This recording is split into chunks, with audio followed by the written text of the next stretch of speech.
Ambalmau anga bi somadaina anga bi alamsa dunya mekalo tlemugani wulunfla donkibaru bina damne ni femiye uye kafo jamana be lahalaya gwelendila chemi ni fanga de babolo bi uye Asimu Goitaye tumamina rabatemene no bena mekalo tlemugani woroma mogodo bora farafina tlebiyanfan jamana ukono jere tomimbe nabi fama ku CEDEAO ulutuye chidi nobla uchidi na kuntu ye femi we ka alaye chefo biseka ke Asimu Goita ani bandaw ni Moktar Wani nyonje unali minkera kunungu ku ye nyonye ani nunu ni Asimu Goita nyonye aye preplatike duma kajira kafofu kasi wati urema jamana mara kunye be alebulu kusabu mi ye bandaw ye ko bandaw jena ko ka jamana kuntigi abla abe fo mi ma nazaraka na ko démission ko mi ye Moktar Wani ko fana jena ka jamana marabulu nyimo abla ay se ka kere Asimu Goita na to jamana kuntigi ala nga yala anase kanye sorwa CEDEAO ka mugomunu ncira kana ulu ya jira kafoku Asimu Goita ya jira kafoku ale yere bina jamana marake yala kele ne bina kewa ku kuma do bese na kafo mi M5 RF mugoye ani politiki to menu be jamana don ka franyonga to menu be minu kera sabuye ka wuli ka doke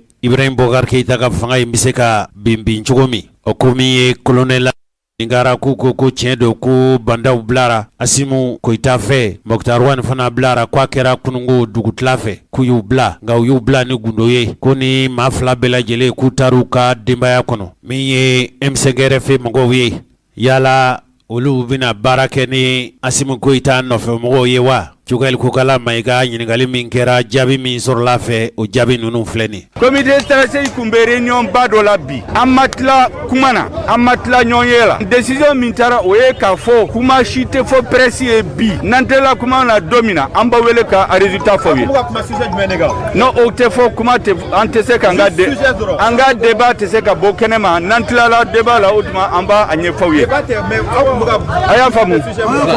OK aketo. Ambalma nintu ye dotro chugel kukala maigai kulumnu nolu tunyi wuli ku jo kable juin kalo tle duru kafo kulube wuli ku jo kusabu jamana intumbe tabolo min kan ka Ibrahim Boubacar Keita to fangala wulu ku konunu ma wuli ku jo ko abina ke gelaye fasobolo okulumi no ye Ibrahim Boubacar Keita ka fanga inkele wulu ye jamana kumabo deuni jamana kanumba jiwye ulu ka kulu uka dandigeli kela ude chugel kukala maigai ay ale de ka puma mesisan ambalmau Asimu Goita aka korosigi mimbe no ya ka dandigeli kela na ka laseli kela no ye komanda Baba Sise arabatemene no bena ningalo intle mugani woroma no ye kunungoye Asimu Goita ere ka barake dagala kuluba Asimu Goita ere ka barake dagala kuluba aye kunafuni lasela wele gela min tumbe malikona dasara ni bela jelema franche fanga intumbe ka bulibuli chogomi jamana ere mara blumi no gouvernement no dlala Moktar Wani fe nana ye kafo dansago wale ucha malere kafo chogo konina o dansago wale nunu ndekera sabu ye mi yato banda umine na ufe ane jamana marablu kunyemogo no Moktar Wani nyajira ula kafo suro kuye banda ubla uye Moktar Wani fana bla kwa kera dugutla wati ublara tumamina no yere jena ka barabla ko kera CEDEAO ka chidi nyana no ye Goodluck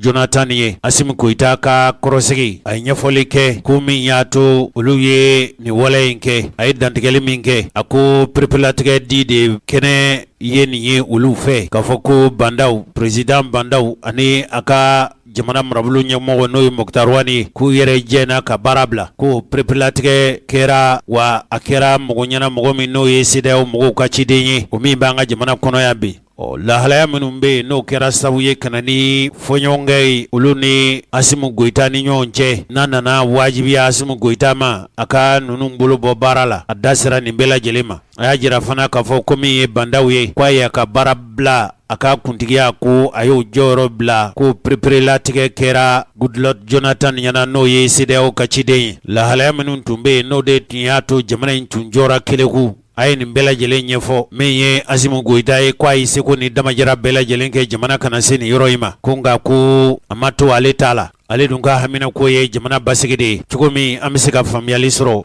an ka commandant Baba Sise an ka yɛrɛ lamɛn. Tunumunukan cayara bi k'a fɔ ko président de la transition Bandaw ani Mokhtar Wane k'u ye walan sɛmɛ. O walan sɛmɛ in k'a fɔ ɲɛna k'a fɔ walan sɛmɛ nugunugukan tɛ. Kunnafoni min don kunnafoni sɛbɛntiyalen de don. Kunnafoni sɛbɛntiyalen de don. O la ci dɔn da kana ka kumaw fɛ k'aw hakili sigi k'a yira k'a fɔ o walan sɛmɛ o tɛna kɛ kojugu wɛrɛ ye. Mais kun jumɛn na ni walan sɛmɛ in kɛra a kɛra cogo di fana donc walan sɛmɛ in a kɛra mai kalo tile 26 a kɛra monsieur Goodluck Jonathan ɲɛna n'o ye Nigeria président kɔrɔ ye CEDEAO ka ciden don a fana n'a ka mɔgɔw tun bɛ ɲɔgɔn fɛ u nana démission présentera u ɲɛna a yiral'u la président Bandaw ko min ye président ya charge ye k'ale i sen b'o bɛɛ la ko Mokhtar Wane fana premier ministre min bɛ gouvernement kunna ko gouvernement fana ye walan sɛmɛ parce que bɛn tun tɛ ka kɛ ko dɔw la o ko ninnu tɛ dɔwɛrɛ ye charte fana sɛmɛlen don constitution la charte min bɛ ka transition gérer o charte bɛ la waleya cogo di o la waleya togo a yira k'a fɔ ko waleya dɔw tun bɛ ka kɛ mun tɛ se k'a to ka kɛ ka ɲɛ parce que charte yɛrɛ a sen 7nan a fɔlen don k'a fɔ ko fanga dɔw bɛ vice président bolo n'o fanga bɛ boli lakana kan donc défense et sécurité mais a yira k'a fɔ ko défense et sécurité cadre kɔnɔ dossier dɔw tun bɛ yen u bɛ la pan vice président kunna dossier tɛna u natuma la wa n'a ye initiative mun fana ta k'a fɔ k'a bɛ fɛ ka sécurité gérer cogo min na ka ɲɛ président de la transition sen bɛ don o fana la a kɛra kɛnɛ kan a kɛra dogona o sen bɛ don a la a b'a empêcher k'a ka baara kɛ ka ɲɛ k'an tor'o de la jusqu'à ce que bɛɛ y'a jateminɛ k'a fɔ ko gouvernement dɔ tun bɛ sen kan o gouvernement fɔlɔ o démissionnera o yɔrɔ bɛɛ la président Bandaw tilala tuguni k'a sɔrɔ a ma bonya ɲɛsin vice président ma nka sina k'a fɔ tuguni ko Mokhtar Wane premier ministre min tun ye min ye walan sɛmɛ ko ka continuer ni baara ye a ka continuer ni baara ye o ye a y'a ka prérogative a y'i pan fanga mun b'a la a y'o fanga ninnu a y'o kumaniya ma o ye fɛn fɔlɔ ye fɛn filanan fana gouvernement y'u tilala k'a sigi i b'a fɔ u bɛ k'a kɛ dogondogoni ye ka gouvernement sigi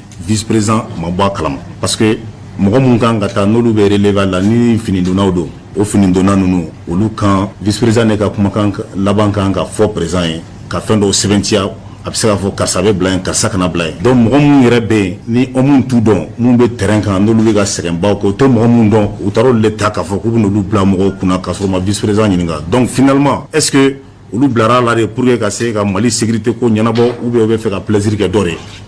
donc o question il faut k'an ko poser an yɛrɛ kun an ka bɔ jate fitininw kɔnɔ ka kɛ kunkolo ko ye ni karisa ko man di ye n b'a kɛ tan o fɛn tɛ donc o ko de jateminɛna k'a fɔ ko vice président tun bɛ ka dɛsɛ k'a ka baara kɛ a bolo kelen don sira bɛɛ fɛ a mana fɔ cogo cogo u b'a essayer ka a ka fanga kumaniya ma ka tila fana ka gɛrɛntɛ dɔ kɛ a ka baara tɛ se ka sira sɔrɔ cogo min na alors que baara in bɛ porter fɛn min kan o ye sécurité de fɛn min don ça se paye cash min kan ka kɛ o bɛ kɛ de n'a sɔrɔ k'a fɔ sisan ko laɲini bɛ ka kɛ ka minɛn di voilà kɛlɛkɛdenw ma ka sécurité ni fɛnw basigi n'olu ma kɛ sisan ne minɛn t'u bolo mɔgɔ bololankolon bɛ se ka lakana sabatiya u n'a ɲɔgɔnna ninnu balimaw n b'o ɲɛfɔ aw ɲɛna pour que aw ka se k'a faamuya gɛrɛntɛ minnu bɛɛ tun bɛ yen n'an tor'o la tan sisan fana k'a fɔ k'ale min ye finitigiw jigi ye ale tɛ ka se k'a ka baara kɛ finalement mɔgɔ minnu bɛ kɔ n'olu ye homme ye olu bɛ démoraliser donc u ka engagement bɛ dɔgɔya kun t'o la mɔgɔ si tɛ Mali sanfɛ ne hakili la o de kosɔn et puis n'o an tun tor'o sira fɛ fana bonya fana tun tɛna kɛ ko la tuguni i bɛna ye k'a fɔ kɔfɛmɔgɔw tɛ ɲɛfɛmɔgɔw bonya parce que min kan ka di min ka hakɛ kan ka waleya o ka hakɛ tɛ waleya parce que ni fɛn min tɛ i bɛ se k'o di yan mɔgɔ min bɛ k'a ɲini k'a di a b'o ko bali k'a ka baara kɛ donc o bɛɛ la o kɔrɔ k'a fɔ sɔrɔsiya dun na ni commandement tɛ yen o kɔrɔ ko sɔrɔsiya tɛ yen dɛ parce que f'i k'i muɲu min b'i ɲɛ k'o dɔn min fana b'i kɔ o fana k'i dɔn donc an ka laɲini ye k'o fɛnw de sinsin bɛɛ b'a fɔ Mali armée donc pour que an ka se ka avancer an ka jateminɛna fana k'a fɔ ko bon même lakana sira ni fɛn ninnu fɛ vice président kun y'a fɔ waati dɔ la réunion ba min bɛ n'a bɛ fɔ ko conseil de défense a kun y'a ye k'a fɔ a kumaw cayara a bɛ fɔ min ma ko LOPM san 5 plan dɔ de don min tun bɛ a to armée ko bɛɛ bɛ ɲɛɲini minɛnko fara mɔgɔ ta ni fɛn ninnu kan donc a fɔra yɔrɔ dɔ la k'a fɔ ko ko gestion dɔw bɛ yen k'olu cogoya ma ɲɛ donc a ko bon n tɛna bin mɔgɔ kan n t'a ɲini k'a fɔ fana ko n bɛ bin mɔgɔ kan o tɛ n ka laɲini ye mais n bɛ fɛ a ka ɲɛdɔn wariw taara yɔrɔ min na a fɔra ko wari min ma s'u seyɔrɔ la olu kɛra cogo di donc o ka ɲɛfɔ o fana niveau la o sira kan u ma se k'a to a ka laɲiniw ka sira sɔrɔ mɔgɔ dɔw fana tun bɛ yen fɔlɔfɔlɔ la a fɔra ko fanga min tun bɛ yen avant le 18 août 2020 a fɔra fana k'a fɔ ko mɔgɔ dɔw tun bɛ yen yuruguyuruguko ani wari détourné ni fɛn ninnu olu tun da donnen don o ko la o fana tun kan ka ɲɛɲini a y'o laɲini fana fɔ a bloquera o fana sira fɛ u ma sira d'a ma o la donc n'i y'olu bɛɛ jateminɛ tan san tun kan ka to sigilen ten hali élection ko fana élection programme ninnu fɔlen o programme fana sen kun dar'o kan dɔɔni bon n'an tora ten transition tɛ fɛn jan ye a ɲɛfɔlen don cogo min na f'an ka se ka chronogramme suivre o don na communiqué la aw yɛrɛ y'a mɛn k'a fɔ ko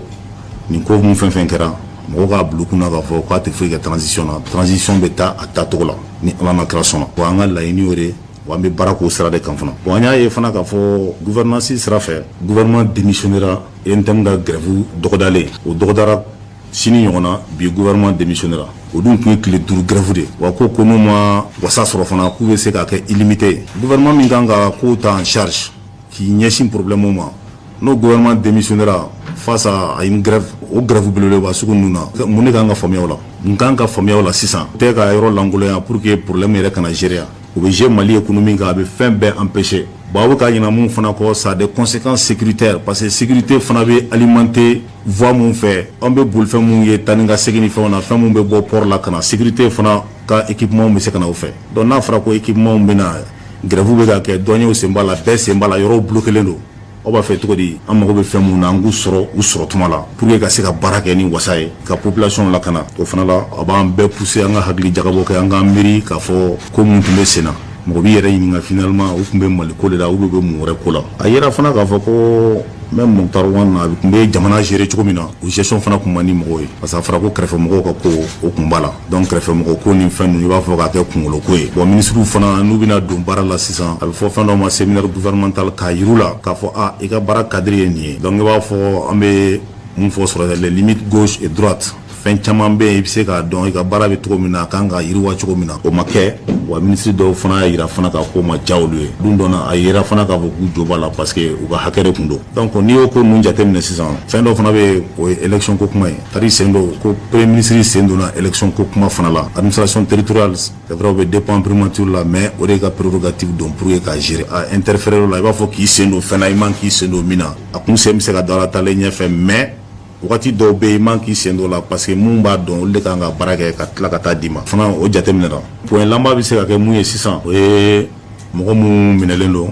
olu ka libération an b'a fɔ an ɲɛna k'a fɔ u yɛrɛ ka lakana kosɔn jamana lakana kosɔn mɔgɔ si tɛ mɔgɔ contre la fangatigi mun bɛ ka fanga exercer an tɛ mɔgɔ si contre la u minɛna kun mun na kun mun fɔra aw ɲɛna tan n'o nana ni blocage ye ni a tun bɛna kɛ magosa ye jamana ka jɔ finalement fɛnw ka ɲagami u nana o sira de fɛ n'o banna ka ban u k'u yɛrɛ walan sɛmɛ u yɛrɛ ye a kɛra seerew ɲɛna an tɛ mɔgɔ si contre la min don sisan u bɛɛ b'u ka liberté sɔrɔ mais a bɛ kɛ progressivement au fur et à mesure donc balimaw n y'a wele bi ka nin de fɔ aw ye vice président tɔgɔ la pour que aw ka se ka faamuyali sɔrɔ ko dɔw la aw k'a bila aw kunna fana k'a fɔ ko an tɛna fama ɲɔgɔn ma tuma ni nafa bɛ yen k'a fɔ ni information nafama bɛ yen yanni aw ka to k'a fɔ ŋunuŋunu kan ka bugun an bɛ se ka wele bila aw ma an bɛ ɲɔgɔn na faamuya wa aw si kana sikasika fana k'a fɔ ko n'i ye ne wele mun bɛ n dɔn détail olu b'a dɔn k'a fɔ ko n bɛ bɛɛ ka téléphone ta an bɛ fɛnw kɛ aw bɛ n wele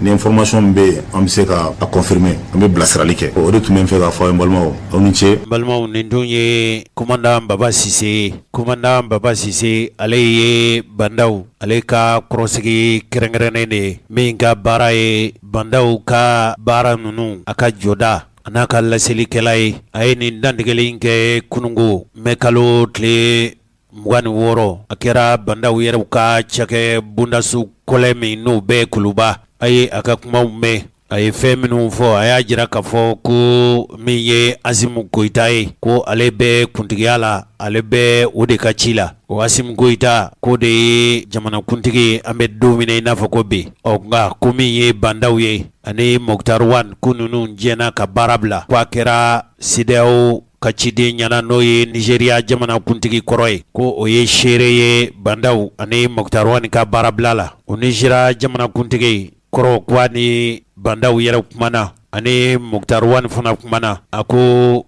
kwa ni Asimu Goyita fana kumana a yɛrɛ ka fɔ cogo la n'o ye Goodluck Jonathan ye ka jira k'a fɔ ko ale yɛrɛ kwa ni furancɛ fanga ɲɛmɔgɔ dankan k'u kumana sɔgɔmada fɛ o k'a wulila ka taa jamanakuntigi n'o ye bandaw ye ani premier ministre n'o ye Moktar Wan ye a ko k'a n'u fana tun kumana ko a seginna ka taa ani Asimu Goyita kumana a yɛrɛ de ye nin fɔ n'o ye Nigeria jamana kuntigi ko ani Asimu Goyita ka kuma kɛra tarata ani arabasu tɛmɛnen ko u tun ko bi kuma ko nka ko kuma ta ko fɔlɔ la ko o ma ɲɛ sɔrɔ ale yɛrɛ kɔni fɛ ko kumaɲɔgɔnyaw k'u bɛɛ senna a tun ko gɛlɛya fɔlɔ min tun bɛ yen k'o tun ye ninnu minɛli de ye n'o ye Bandaw ani Moktar Wane o n'a fɔ a bɔra kalama sisan n y'a jira u la k'a fɔ min ye Moktar Wane ani Bandaw k'u bilara ale yɛrɛ tun y'a jira k'a fɔ olu bɛɛ cɛsiri la cogo bɛɛ lajɛlen na min bɛ se ka to ni maa fila in bɛ bila ko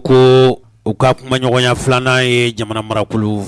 kura min n'u kan ka dilan Goodluck ye fɛn min fɔ a ko jaabi ma sɔrɔ u ka kumaɲɔgɔnyaw la ko nka ko u bɛ k'a ɲɛɲini o kibaruya perepere-latigɛlenw dun y'a jira k'a fɔ ko min Asimu Goyita yɛrɛ ye ko ale yɛrɛ b'a fɛ ka kɛ furancɛ fanga ɲɛmɔgɔ de ye o ko min ye jamana marabulon ye ko Zeyina ko n'a di M5 RFI mɔgɔw ma u b'o baara de la aw dun ye Dɔgɔtɔrɔ Cogɛl Kokala Mayiga ka kuma lamɛn olu ko olu ma bɛn foyi kan fɔlɔ ko sabu ko nin ngolo in u yɛrɛw ka fɔ cogo la M5 RFI mɔgɔw fɛ ko sɔrɔlasiw ye olu ka kɛlɛ de foore o ɲ'a jiraw fana la k'a fɔ ko ɲ'a jiraw la fana k'a fɔ ko min ye baarakɛlaw ka surunadon tɔn ye o ko ni Asimu Goyita fana kumana Goodluck Jonathan y'a jira k'a fɔ ko ni Asimu Goyita bɛna ɲɔgɔn ye hali min ye lasigiden minnu bɛ an fɛ Mali kɔnɔ yan u n'olu fana bɛna ɲɔgɔn ye MINUSMA ɲɛmɔgɔ minnu bɛ yan u n'o fana na ɲɔgɔn ye nka a kɛra i n'a fɔ u ye ɲɔgɔn ye fɔlɔ min kɛ laɲini minnu tun kɛra CEDEAO mɔgɔw fɛ olu ma ɲɛ sɔrɔ nka min ye Goodluck ye ani politikimaaw ma ɲɔgɔn ye ani jamana dugulenw ma ɲɔgɔn ye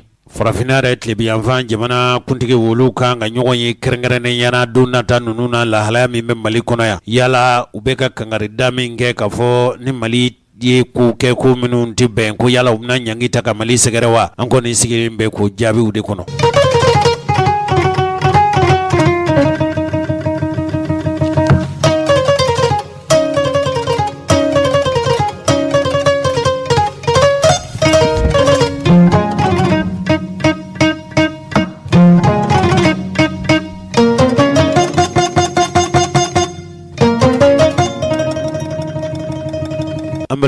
Cogo min jamana in bɛ se ka basigi jamana ka forobalaseli sɛbɛn n'a bɛ fɔ a ma ko ɲɛta lesor ale y'a jira k'a fɔ furancɛ fanga ɲɛmɔgɔ danga n'o ye Colonel Asimu Goyita ye a ka baarakɛ kɔlɛ la k'a ye baarakɛlaw ka surunadon tɔn n'o ye UNTM mɔgɔw ye n'a ɲɛmɔgɔya tun bɛ Yakuba Katile bolo u ka ɲɔgɔn ye a sigi jamana ye fɛn min ye o ye k'a fɔ jamana bɛ lahalaya min na nin waati la o ko a kɛnɛ kan min ye Colonel Sajo Kamara ye jamana ka forobalaseli sɛbɛn ko k'ale ye jamana tangani ani sɔrɔsi cɛkɔrɔw ka minisiri ye ale tun y'o ye tuma min furancɛ fanga marakulu fɔlɔ nin tun sigira cɛkɔrɔba ni musokɔrɔbaw b'a kalama k'a fɔ baarakɛlaw ka surunadon tɔn tun ye baarabila filanan boloda ka bɔ nin kalo in tile 17 la ka se tile 21 tɛmɛnen o kɔfɛ u tun y'a jira k'a fɔ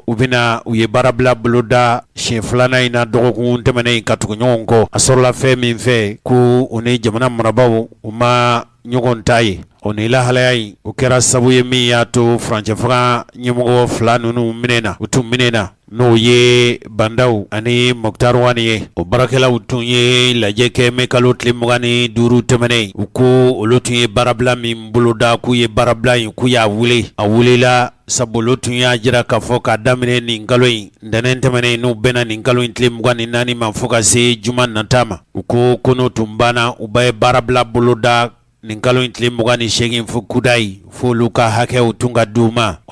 baarakɛlaw ka surunadon tɔn ko n'i y'a ye olu ye baarabila min tun kɛ u ye u bɔ a ma k'a sabu tun ye fɛn min ye o ye k'a fɔ jamana in tun bɛ lahalaya min na maa si tɛ yen n'o ye dannamɔgɔ ye olu ni minnu tun bɛ se ka kuma ko laɲini min bɛ olu fɛ o ye dannaya bɛ se ka lakuraya cogo min b'a to bɛn ani karama bɛ se ka segin jamanadenw ni ɲɔgɔn cɛ kuntilenna kelenw bɛ se ka ta cogo min b'a to olu ka laɲini ninnu ɲɛ bɛ se ka sɔrɔ a la o ni Colonel Asimu Goyita ka ɲɔgɔn ye Yakuba Katile a ye hakililajigin kɛ k'a fɔ n'i y'a ye jamana bɛ nin lahalaya ninnu na sabu ye dannabaliya de ye baarabila in ye gɛlɛya min se jamanadenw ma dasira nin bɛɛ lajɛlen ma Yakuba Katile a y'a jira k'a fɔ olu yɛrɛw ni farafinna tilebiyanfan jamanaw olu fara ɲɔgɔn ka tɔn ninnu k'u bɛ ɲɔgɔn kunbɛnw na a ka se k'a lajɛ min b'a to jamana marakulu kura bɛ se ka sigi min b'a to gouvernement bɛ se ka baara kuraw boloda ko ni o marabulun kura sigira o tuma olu ni u bena kuma ɲɔgɔnyaw ta ɲɔgɔn cɛ tuguni Yakuba Katle ye fɛn min fɔ olu ka laɲiniw bɛ se ka sabati. Yakuba Katle y'a jira k'a fɔ ko olu ni Colonel Asimu Goyita ka ɲɔgɔn ye o kɛnɛ kan ko Asimu Goyita ye layidu ta k'a fɔ ko ni jamana marabulun kura sigira kuma ɲɔgɔnyaw bɛna ta kura ye tuguni jamana in bɛ se ka bɔ ni lahalaya gwɛlɛn ninnu na cogo min. Jamana ka foroba laseli sɛbɛn ale de ye nin kibaruya ninnu lase.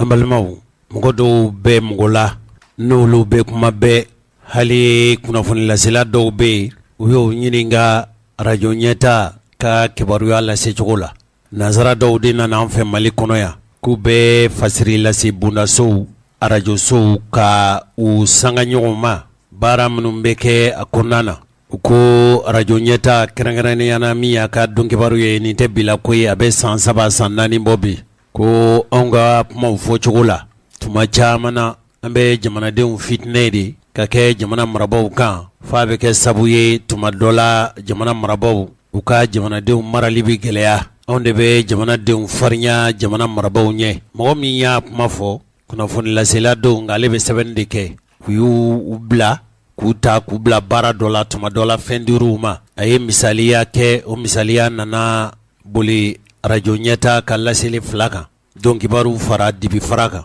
A ye nin kuma in de fɔ kuma la surunyana ne ye a kunnafoni laselaw wele an bɛ baara daminɛ tuma dɔ la ale ka baara ka kɔrɔ ni ne ta ye dɔɔni sabu a tigi bɛ baara kɛ sɛbɛnkɔrɔba dɔ de la. Ne ko karisa e ye fɛn min sɛbɛn anw kan radio ɲɛta a don kibaru a n'a dibi fara a n'an ka laseliw kan yanni k'an lanɔrɔkɔ nin cogo la. Yala don kelen da kelen e nana anw fɛ ani ka masala wa? Yala e ye hakilina minnu sɔrɔ o hakilina ninnu ye ka hakilinaw de ye wa lamɛnlikɛlaw de y'a fɔ ye wala faamaw de y'a fɔ ye? Baara kɔni na fili tɛ ban o ye tiɲɛ nka k'anw kɛ bolokɔni taamasiyɛn ye i n'a fɔ anw de bɛ jamanadenw lamuruti jamana marabaw kɔnɔ. N ko kuma fana gɛlɛyara dɛ. E ni ne bɛɛ ye maakɔrɔ ye kunnafoni lase la k'a fɔ e bɛ nin baara in kɛ nin cogo la tan. Minnu ye gafe in bɔ ne u wele k'a fɔ aw ye gafe dɔ bɔ anw kan. Kuma nin fɔra cogo min k'a fɔ ten a ko tiɲɛna Jose anw kɔni ye gafe in anw de y'a nafolo bɔ nka ka kɛ kuma min b'a kɔnɔ ko y'anw ka kuma laselen ye wa?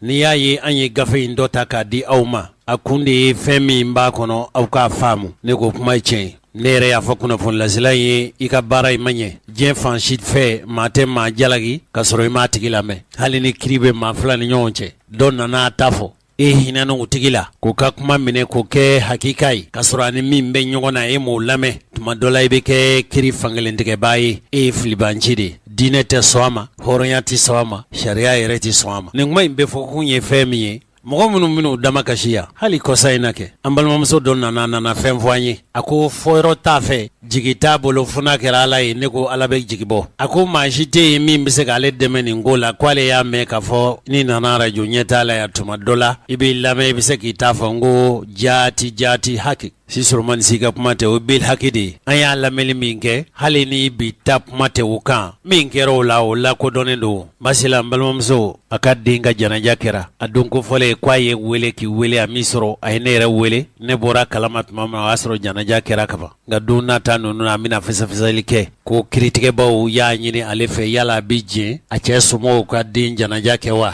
A ko ale y'i tasi k'a fɔ den kɔni fa ni ba bɛɛ dama ka kan la n'a kɛra nin kɛcogo la den kɔni ka janaja a kan ka kɛ a ka kan ka taa kɛ fa de ka so ni koro tiɲɛnenba tɛ yen nka komi latigɛ bolila kaban ko ka den ka janaja kɛ ni min bɔr'o la don nata ninnu an b'o fɔ aw ye. Kibaruya bɛ fɛn min kan bi o ye Sikaso mara dugu dɔ ye mankan de bɛ u ni ɲɔgɔn cɛ dugukolotigiw ani jamanatigiw dugutigilakaw ani dugukolo dira minnu ma u ka ci kɛ. N'i y'a y'anw bɛ kuma fɔ tuma o tuma i b'a sɔrɔ an y'a mɛn cogo min an b'a lakali ten dɛ nka bi ta in tɛ lagosili ye i n'a fɔ u b'a fɔ cogo min bi ta in tɛ kuma ye kuma min n'a fɔra a bɛ kɛ i n'a fɔ anw de bɛ ka jamanadenw fitinɛ k'u gini k'u kɛ jamana marabaw kan. O ye dɔw ka hakilinata ye o tɛ anw ka baara kun ye fiyewu anw kɔni m'an ka baara ye an si m'a ye o cogo la nka n'i kɔni nana yan fo ni bi ma k'i kan dɛ hali ni bandaw de bɛ ɲɔgɔn na n'a y'a sɔrɔ i ta fɔ ta fan de don k'o bɛ fɔ ni bonya ye i kana ngalon tigɛ i kana maa buruja i kana maa lanɔgɔ gansan i kana maa mankutu tiɲɛ i ka fɛn fɔ fɛn min ni ɲiningara diɲɛ don o don k'a sɔrɔ dalu b'i bolo seere b'i bolo anw ka sariti ka ye ninnu de n'o kɔni kɛra bɛɛ a kana kɛ Jose yɛrɛ ye ko hali ni Jose ye fɛn k'i la n'i nana yan an bɛ layidu d'i ma k'a fɔ o de la ka kɛ o dɔ de la ka na an fɛ yan ko ne ye fɛn k'a la n ko mikoro filɛ kuma filɛ min b'a fɛ y'a bɛɛ fɔ ne yɛrɛ sigilen ɲɛna koyi o b'i k'anw fɛ yan nin ye dugu min o dugudenw dugukolotigiw kabilatigiw o tun bɛ mankan na an cɛ ɲɔgɔn min bɛ Sikaso radio siniɲɛsigi ɲɛta min bɛ yen an ka an balimakɛ lamɛnbani mankan ye fɛn min ye a ka ɲɛfɔli k'an ye Kafana ye dugu ye ani Sikaso cɛ kilomɛtiri 60 bonyanko kabi san 2014 fo ka se san 2021 ma Kafana ka denw bɛnbaliya dɔ kun kolokololen don u ni ɲɔgɔn cɛ bɛnbaliya in sabu o de ye dugukoloko mankan ye Kafana dugukoloko mankan a kun bɛ kulu fila ni ɲɔgɔn cɛ n'o o ye dugutigilakaw ye ani Kafana dugukolo mara bɛ maa minnu bolo u fɔra ɲɔgɔn kɔ kabi san 2014 Kafana mankanw bɔra a la ka mugu ci ɲɔgɔn na Kafana dugu kɔnɔ fo a kɛra sababu ye ɲɛfɔtogow la k'a fɔ ko maa dɔ nin tora nin ko in na Kafana ka daminɛ san 2014 fo ka se san 2021 ma Kafana sigibaw maakɔrɔw ka fara Kafara mɛri kan ani Sikaso procureur olu ye wulikajɔ ani boliboliw caman kɛ walasa bɛnbaliya min bɛ nin dugu kofɔlen sigibagaw ni ɲɔgɔn cɛ ka se ka fɔ ka bɛn kɛ walasa u ka se ka don da kelen fɛ ka bɔ da kelen fɛ Kafana bɛnkasɛbɛn min taara dugu sigibagaw ni ɲɔgɔn cɛ dugutigilakaw ka se dugukolo marabagaw ma arabadon min bɛna mɛ kalo tile 19 ma an wulila an sera Kafana ka seerew ɲini kumakan minnu fɔra Kafana dugukoloko mankan na dugudenw yɛrɛ da ani minnu yɛrɛ ko in yɛrɛ kɛbaa ye seereya minnu sɔrɔla o kɛnɛ kan o de filɛ nin ye an bɛ min fɔ ka ɲɛsin Kafanakaw ma ani Mali faamaw ma ani Sikaso faamaw ma k'a ta bi la fo ka se waati min ma u kana ɲinɛ Kafana kɔ sabu ka da kan ni maa min ye jateminɛ kɛ an donnen dugu kɔnɔ an ye faamuyali minnu sɔrɔ an y'a ye k'a fɔ tiɲɛna u kɔni kɔ ko u bɛnna a kan k'a fɔ ko o ye bɛnkan papiye dɔ ta u ni ɲɔgɔn cɛ walasa cogoya min na bɛn ani kelenya ka don dugu kɔnɔna la nka ni maa min ye faamuyali kɛ anw ka jamana ninnu kɔnɔ dugukolo mankan n'a a daminɛla ka ban i b'a sɔrɔ k'a fɔ hali n'a sɔrɔla k'a fɔ an ko an da la k'a fɔ ko anw yafara kuma dɔ la i bɛ taa sɔrɔ dusukun na ɲugu ni ɲagaɲagaw bɛ sɔrɔ yen k'a daminɛ Mali faamaw la u ka u hakili to ni dugu kɔfɔlen in na ka mesures ta walasa don n'a nataw la mankan kana bɔ nin ko in kɔfɛ ka kɛ kɔlɔlɔ ye ka kɛ tiɲɛni ye ka ɲɛsin nin dugu sigibaga in ma. Dugu in de tɔgɔ ko Kafana aw ye an balimakɛ ka kuma lamɛn sisan yen dugudenw dɔw tun ye dugukolo cikɛbagaw ye hali n'o tɛ dugukolotigiw ye olu ni Kafana dugukolotigiw tun fɔra ɲɔgɔn kɔ an balimakɛ ye ɲɛfɔli kɛ ɔ sisan an tɛ maire lamɛn nin ko in jujɔna jujɔn cogo min a sera ka ɲɛ sɔrɔ a la cogo min Kafana maire an k'ale fana lamɛn. Ne tɔgɔ Isa Kiletem Sanogo. Isa Kiletem Sanogo e ye Kafana maire an ye kunnafoni mɛn k'a fɔ ko i ka dugu kɔnɔna la yan ko mankan dɔ donna dugudenw ni ɲɔgɔn cɛ k'a sababuya kɛ dugukoloko ye nka ni jateminɛ kɛ i b'a ye mankan in bɛ dugutigilakaw ani dugukolotigiw ni ɲɔgɔn cɛ kuma fɔcogo la ni mankan in maire ka jɔyɔrɔ kɛra mun de ye mankan in na yanni mankan in yɛrɛ ka daminɛ est ce que maire tun bɛ mankan in ko yɛrɛ kun kalama wa. yanni mankan in bɛ daminɛ o y'a sɔrɔ ne yɛrɛ ma don maire kɔnɔ fɔlɔ mais en tant que ne bɛ dugutigilakaw fan fɛ ne ye n se ko k'a la k'a fɔ o kana mankan in wuli quoi parce que n'i y'a lajɛ dugu in kɔnɔ dugutigi ni mankan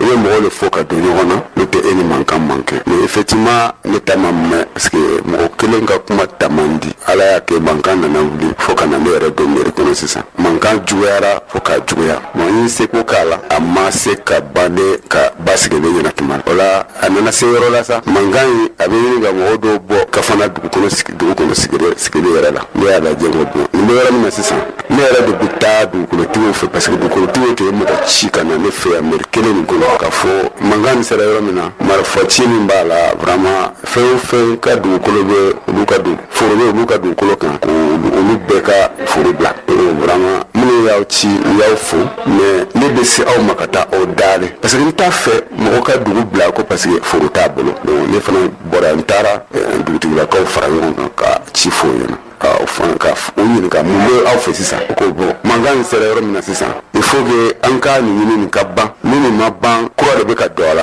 parce que mankan bɛ yɔrɔnin dɔ de nɔfɛ o yɔrɔnin nin na mɔgɔ bɛrɛ ka foro yɛrɛ tɛ o ye yɔrɔ dɔ de yɔrɔ sumalen min ye hectare 95 place ɲɔgɔn ye mankan nin bɛ o yɔrɔ de kama mais n'a nana ye ko foro mankan kana don foro bɛɛ la a mankan tɛna dɔgɔya donc an ka jɛ an ka taa dugukolotigiw fɛ an ka taa fɔ ka bɛɛ k'a la o la ne fana wulila ka se procureur fɛ ka taa ɲɛfɔ procureur ɲɛna kiiri minnu bɛ tɔnden minnu bɛ yen a ka olu lajɔ ne ye sigi ka fɔ kɛ ni dugukolotigi ni dugutigilakaw ye ni o ye côté dɔ fila ye ala y'a kɛ ale fana ye procureur ale fana kiiri ninnu la tiɲɛ yɛrɛ n bɛ sigilen fo procureur fo kosɛbɛ kosɛbɛ ne nana sigi ka fɔ daminɛ ni côté fila mɔgɔw ye n bɛ se ka fɔ n ye siɲɛ 5 kɛ bulon fila ni ɲɔgɔn cɛ ne mana bɔ na ne bɛ taa ne mana bɔ ne bɛ taa nin ala y'a kɛ procureur nana fɔ ko ne ka o fan fila bɛɛ wele mairie la yan u ka na sigi ka kuma ne y'o fan fila bɛɛ wele mairie la yan o nana sigi ka kuma effectivement o ma bɛn kelen kan o don kelen bon an bɔlen yan ne taara tugun ka taa ne fanfɛ mɔgɔ minnu olu ye dugutigilaka ka taa olu wele tugun k'a yira o la parce que dɔw tun donna k'a fɔ vraiment an sɔnna an bɛ taa foro ninnu da la dɔw ma sɔn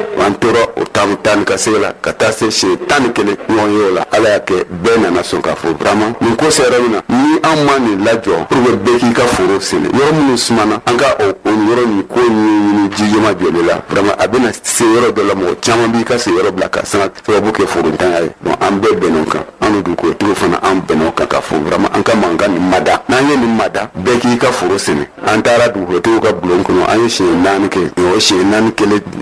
juti ye komi an bɛɛ tun ma sɔn mais an bɛɛ nana sɔn tuma min na o ko bon komi aw bɛɛ sɔnna an b'a fɛ an ka bɛnkan sɛbɛn dilan aw ni ɲɔgɔn cɛ ala y'a kɛ an fana ye o bɛnkan sɛbɛn dilan o bɛnkan sɛbɛn dilatɔ la dɔw ko vraiment olu tɛna se ka kɛ bɛnkan sɛbɛn na bon an y'o fɔ procureur ɲɛna procureur ko bon minnu ko olu tɛ bɛnkan sɛbɛn na an ka a lajɛ an ka kuma n'o ye alasa pour que o ka se ka don bɛnkan sɛbɛn na pour que mankan in ka ban mais o y'a sɔrɔ an ka mɔgɔ fila bɛ kaso la u bolo procureur ko bon ni aw kɔni ye bɛnkan sɛbɛn in dilan ka na kari n y'a ye k'a fɔ a ka ɲi aw bɛnna ko kan mais aw ka mɔgɔ fila min bɔ ka da an fana nana an ye o bɛnkan sɛbɛn in dilan minnu ko olu tɛ sɔn minnu sɔnna an ye o fara ɲɔgɔn kan foroda 10 ani foroda 7 olu bɛɛ jɛna ka bɛnkan sɛbɛn in dilan ka bolonɔ bila a la foroda 2 le kɛ pankɛrɛ olu tɔgɔ kan mais 13 olu bɛɛ sɔnna bɛnkan sɛbɛn na ka dɔn ka fɔ dugukolo min b'an bolo dugukolotigiw ta de don an y'a ɲini dugukolotigiw fɛ olu fana y'a d'an ma an ye bɛnkan sɛbɛn dilan dugukolotigiw fana ye bɛnkan sɛbɛn dɔ dilan sisan k'a yira k'a fɔ vraiment dugukolo minnu b'a bolo n'aw b'a sɛnɛ ka foro an y'a labila aw fɛ déjà aw nana ɲinan fɛ an y'a labila aw fɛ a ye foro ninnu sɛnɛ mais an ka sariyaw a bɛ sariya minnu fana matarafa n'an ye dugukolo di mɔgɔw ma an ka sariya minnu ye a bɛ sariya bila tile donc ni e fana ko kɛ min man kan kɛ e sigi dugukolo la tugun an bɛ wele k'o fɔ e ɲɛna mais an ma bɛn kan an bɛ se k'e wele dugukolo bɛɛ fana sɔnna o la o bɛnkan sɛbɛn de tilala ka taa tribunal la an taara kuma o kan k'a dɔn k'a fɔ vraiment an bɛnna fɛn min kan o de ye nin ye donc ni o kɛra ten bon ni mɔgɔ wɛrɛ kɔni nana kuma wɛrɛ fɔ o bɛ balan na n'o tɛ bɛnkan minnu kɔni taara bi an ye bɛnkan min ta bi o de ye dunanya taara foyi taara an bɛɛ bɛnna kelen kan k'a dɔn k'a fɔ kɛlɛ in ka ma da sigi fɛn min bɛ kɛlɛ in kɔfɛ tuguni min tɛmɛna peut-être o bɛna bonya ni min bɛna o bɛna bɔ ni tɛmɛtɔ an t'a dɔn ala y'a kɛ an bɛɛ kɔni sɔnna sisan k'a fɔ vraiment an bɛ bɛɛ kelen dugukolotigiw an wulila k'a sɔrɔ an faw b'a ɲini aw fɛ an fana b'a ɲini aw fɛ o cogo la dugukolotigiw fana sɔnna o la k'a jira k'a fɔ hali n'a ye yɔrɔ ye tuguni aw bɛna min ɲini ayiwa a ye n'a ɲini an b'a d'aw ma mais yɔrɔ minnu sumana ni o ye hectare 95 nin ye an bɛ o kuma jɔ fɔlɔ kungo tɔ n'aw ka foro fɛn o fɛn b'aw bolo o bɛɛ kɔni bilala aw ka bolo kan ani kungo tɔ ni aw ye yɔrɔ ye ni aw bɛ se ka ɲini n'aw y'a ɲini an b'a d'aw ma pour que o bɛnkan kɔni bɛ anw dugukolotigiw cɛ bi n t'a dɔn aw ka ɲɔgɔn ye sen fɛ o kɔni o fɔ aw ɲɛna ne ma n'o tɛ bɛnkan kɔni b'aw ni ɲɔgɔn cɛ. nka an y'a mɛn k'a fɔ ko bɛnkan dɔ kɛra dugulakaw ani dugukolotigiw ni ɲɔgɔn cɛ donc ko bɛnkan in kɔni ko sɔn kɛra o ma nka an balimakɛ dɔ ka kuma la ale kɔni kuma dɔw fɔ o b'a yira k'a fɔ ko halisa hakilila dɔ bɛ ale la hakilila min ni dugukolotigiw ma se ka o bɔ o sira fɛ weleweda min bɛ e bolo ka ɲɛsin faamaw ma ani dugudenw ma nin n'a ɲɔgɔnna ko minnu bɛ kɛ dugukolo mankan nin ta ala sɔnna da donna a la faamuyali dɔɔni sɔrɔla la parce que ni dugukolo mankan wulila i b'a sɔrɔ ka se ka mɔgɔw fara ɲɔgɔn kan ka u fɔ k'u bɛn kelen ma a ka gɛlɛn kosɛbɛ ka gɛlɛn nka yan kɔni an y'a misaliya ye yan o kɛra hali n'a sɔrɔla ka fɔ ɲuguɲugu denw b'a duguma nka i bɛ se ka wele jumɛn da faamaw ye dɛmɛ la ani dugudenw yɛrɛ ye faamuyali la ka ɲɛsin duguma ani an b'a fɛ ka min fana dɔn ka fara ka ɲininkali sabanan na dugukolo ninnu est-ce que papier jɔnjɔn b'u la mairie bolo wa. dugukolo ninnu papier tɛ dugukolo ninnu mairie bolo parce que sariya ma di mairie ma ka fɔ dugu a dugukolo papier ka ye mairie bolo sariya ma o yamaruya mairie bolo hali n'a bɛ yen ne ma na papier sara min ye faamaw ka welewele kan ye n bɛ se ka fɔ nin n'a ɲɔgɔnna mana wuli procureur ye fɛn dɔ fɔ ka fɔ hali n'an tun taara kiiri nin na a ka d'ale parce que anw tɛ se ka taa kiiri nin na tant que anw de ma se ale ma ka fɔ procureur bɛ n dɛmɛ donc ale fana tun bɛ fɛn dɔ sɔrɔ a la mais an ka jija an ka bɛn fadenya na an ka nin so nɔgɔya pour que tiɲɛni bɛ na kɔfɛ o kana na bonya ni tɛmɛnen mais nin n'a ɲɔgɔnna na ko tɛ se ka bonya ka se nin niveau ma ni dimi ma don dɔw la dimi donna fan bɛɛ de la quoi donc n'aw y'a dilan aw fana tɛ se ka o dimi sama ka bɔ bɛɛ hakilina la il faut que kuma mana na cogo o cogo i bɛna ye dɔ bɛ a ka dimi ta ka don a ka kumakisɛ kɔrɔ bon o ni a tɛ sɔn o tɛ kelen ye parce que bɛɛ b'a dɔn yɔrɔ bɛɛ n'a a sigi cogo de don dugutigi ne ye dugutigi ye ne ye dugukolotigi ye o bɛ yɔrɔ dɔw la mais sababu dɔw de b'o kɛ hali dugutigiya i bɛ taa sɔrɔ dɔ de y'a kalifa quartier dɔ la o bɛ yen n'i ye ne yɛrɛ ɲininka n bɛ se k'a fɔ ka fana ta fana bɛ ten an ka dugutigiya fana bɛ kalifa dɔ de kɔnɔ parce que n'i y'a lajɛ an ka dugu sigibaga tɔgɔ ye Kofan o Kofan nin o ni anw minnu ye dugutigiya la bi an yɛrɛ ka so mɔgɔ tɛ ale tun ye donso ye ni ale tun ye donso ye ale sigira so min kɔnɔ mɔgɔ minnu nana sigi ka fara ale kan olu kɔni nana anw sɔrɔ yan mais anw ni dɔ de ye dugutigiya fana ale fana de ye dugutigiya kalifa an na ka to a ka donsoya kɔnɔ o y'a yira